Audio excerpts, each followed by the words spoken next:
Nah, saya masih menunda untuk bertobat karena saya distempel sebagai Wahabi. Karena berbeda dengan santri yang di pesantren, bagaimana sikap yang harus saya lakukan? Ini sudah distempel masih nunda tobat. Sudah stempel. Jamaah, memang stempel Wahabi ini sangat menakutkan. Karena aliran Wahabiyah ini itu aliran yang dibentuk oleh Abdul Wahab bin Rustum, aliran Khawarij yang ada di daerah, sehingga akhirnya stempel Wahabi diberikan kepada Syekh Muhammad bin Abdul Wahab. Padahal kalau memang betul mereka jujur dan benar, maka stempelnya Syekh Muhammad bin Abdul Wahab apa? Muhammadi. Karena namanya beliau Muhammad bin Abdul Wahab. Abdul Wahab itu bapaknya. Sedangkan kalau yang ada di Afrika situ, itu namanya Abdul Wahab bin Rustum. Sehingga stempel ini diberikan. Orang takut, ini orang yang mengkafirkan orang lain, yang gampang membid'ahkan orang lain, yang tidak setuju dengan kelompoknya dibunuh sama dia. Betul, memang aliran Wahabiyah seperti itu yang ada di daerah Afrika sana. Tapi aliran itu diberikan kepada yang tidak tepat. Ada yang mengatakan Wahabi ini Yahudi. Subhanallah.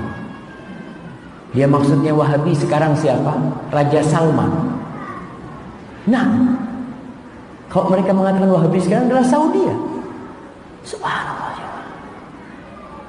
Maka seharusnya ya kita pelan-pelan memahamkan orang bahwasanya Saudi itu bukan Wahabi.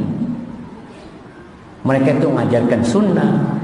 Mereka mengajak kepada, kalau belajar fikih kita tahu fikih yang dipakai. Anak sekolah di Medina. Jadi kalau dikatakan orang yang Wahabi, orang yang paling ngerti Wahabi mungkin di antara antum yang ada di sini. Anak 15 tahun di Madinah belajar. Kita belajar semua aliran di situ. Semua madhab kita pelajari.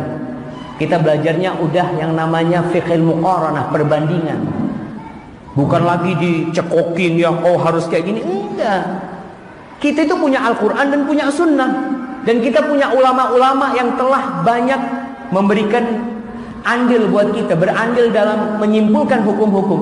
Itu yang dipelajari di dalam madhab Syafi'i, madhab Hambali, madhab Hanafi dan madhab Maliki. Bahkan Saudi sekarang lajnah daimah, majelis ulamanya itu dari 4 madhab itu ada. Majelis ulamanya dari 4 madhab ada. Ada yang Hanafi, ada yang Maliki, ada yang Syafi'i, dan ada yang Hambali. Cuma itulah kebencian kepada Al-Quran dan Sunnah kadangkala yang membuat orang jadi buta.